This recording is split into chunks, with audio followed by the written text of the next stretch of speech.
Sir के कपड़े तो कितने बिखरे हुए रखे। एक काम करते, हम उन्हें ठीक कर देते, फिर हमें अपने कपड़े भी तो रखने हैं। नहीं नहीं नहीं, प्रथम सर गुस्सा हो गए तो हम उनसे बिना पूछे उनके कपड़ों को हाथ नहीं लगाएंगे। एक काम करते, उन्हें फोन करके पूछ लेते हैं और साथ में ये भी पूछ लेंगे कि कल वो कितने बजे तक आने वाले। लेकिन प्रथम सर बिजी हुए तो, पर 2 मिनट की बात है, फोन कर ही लेते हैं। वैसे भी हमने पहली रसोई में जो मिठाई बनाई थी वो तो उनको हम चखा नहीं पाए। कम से कम एक बार फोन करके बता देते हैं कि हमने क्या बनाया था।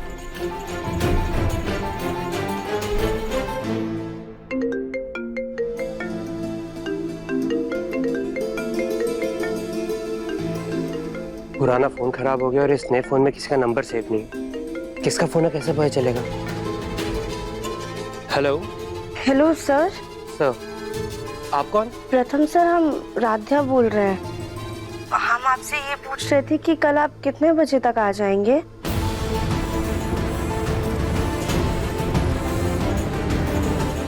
अचानक से फोन कैसे कट गया? हम फिर से एक बार फोन करते हैं।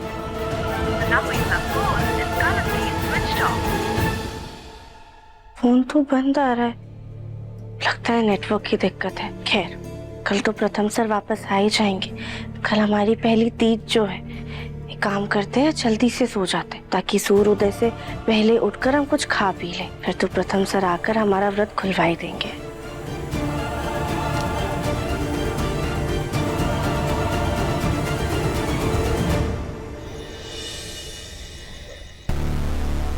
सूर्योदय होने वाला है। ये राध्या कहाँ रह गई? घोड़े वोड़े बेच के सो रही होगी। वैसे जैसा उसका शरीर है ना, उसके हिसाब से तो वो एक वक्त का खाना छोड़ ही दे तो बेहतर है। लेकिन मैंने देखा था वो उठ चुकी है, शायद तैयार होकर आती होगी। अरे उर्मी दीदी, आप किसके लिए व्रत रख रही है?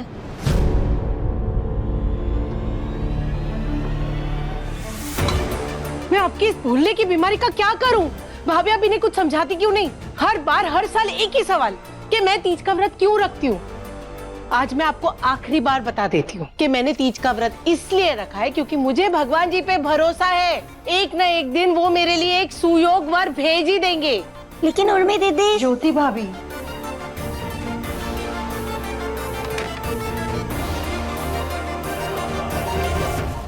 लीजिए, राध्या भी आ गई।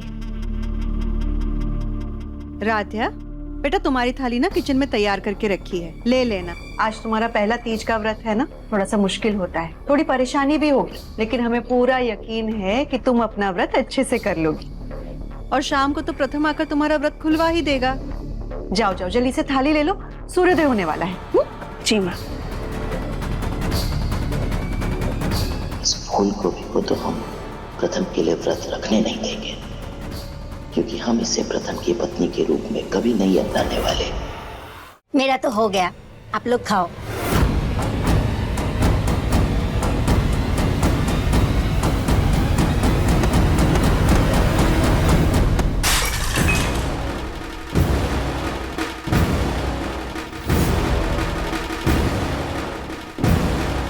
मामी जी, आप ठीक है ना? मैं ठीक हूँ राध्या, लेकिन तुम्हारा खाना गिर गया। अब तो और खाना भी नहीं है, बनाने जाएंगे तो सुबह हो जाएगी।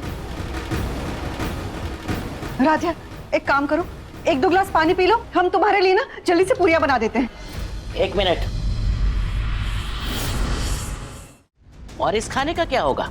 त्योहार के दिन अन्न का अपमान करना अपशगुन होता है। राध्या, उठाओ खाना। सॉरी राध्या, मेरे वजह से तुम्हारा खाना गिर गया। कोई बात नहीं मामी जी।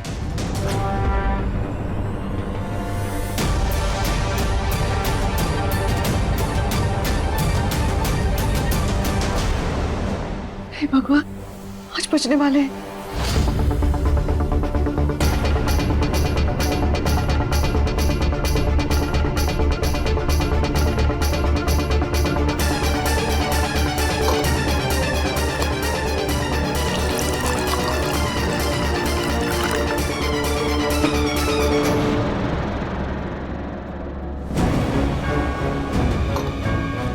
ये मुझे दे दो, मैं रख के आती हूँ।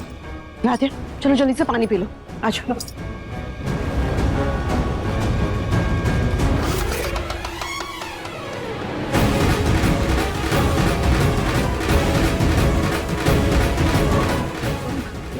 चलिए जल्दी से पानी लेकर आते।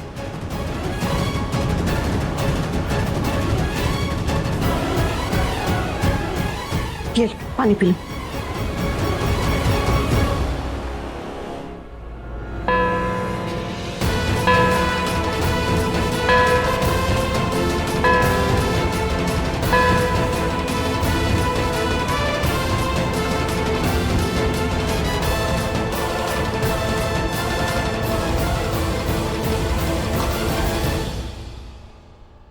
पांच बज गए रजनी।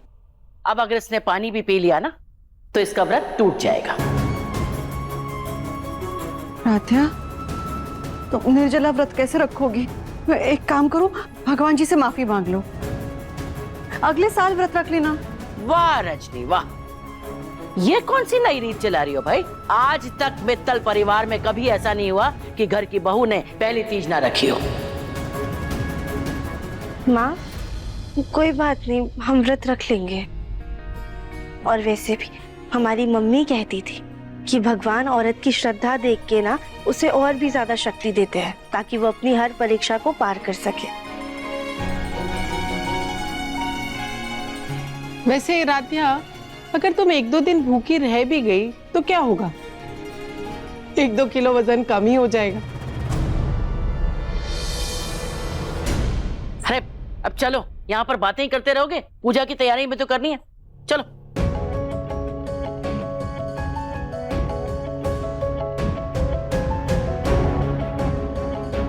हे भोलेनाथ, हमें इतनी शक्ति दीजिएगा कि हम अपने इस व्रत को अच्छे से पूरा कर पाए।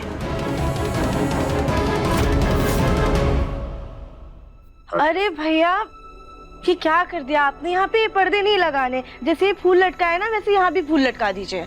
राध्या बेटा, ये डेकोरेशन हो जाए ना फिर तुम भी मेहंदी लगवा लेना। जी माँ। इस राक्षा का व्रत ना हम तोड़ के रहेंगे।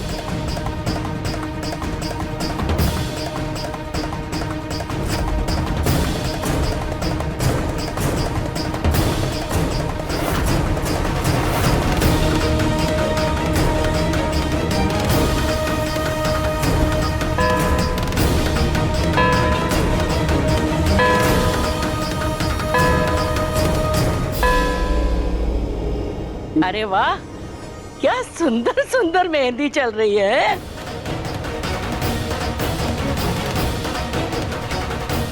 अरे ये क्या? ये कहां से आ रहा है इतना गंदा पानी? सारा सजावट का सामान, फूल सब खराब हो गए। अरे लेकिन ये मशीन चलाई किसने और ये पाइप इधर किसने की? इस घर में हर चीज की सत्यानाशी एक ही औरत करती है। अरे आपकी भाभी, ज्योति भाभी।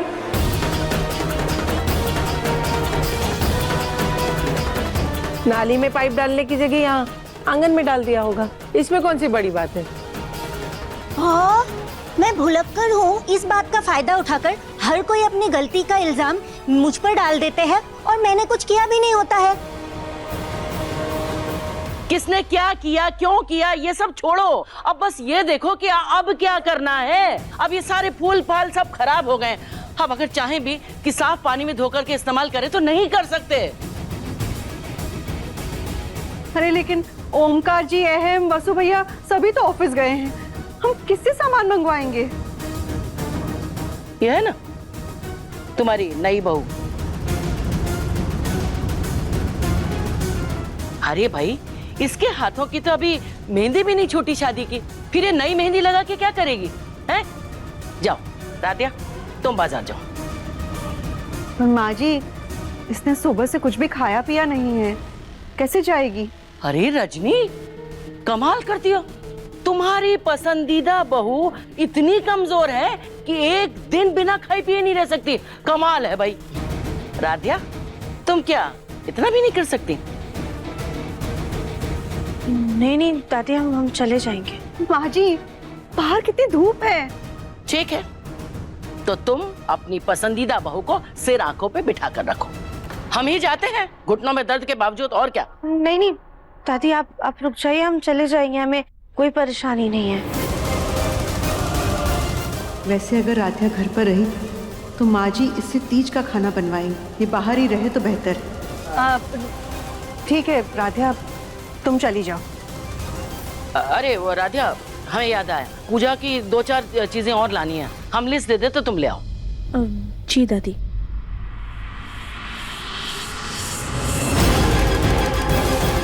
अब इस तपती दोपहरी में जब बाजार में धक्के खाएगी तो थक कर खुद पानी पी लेगी।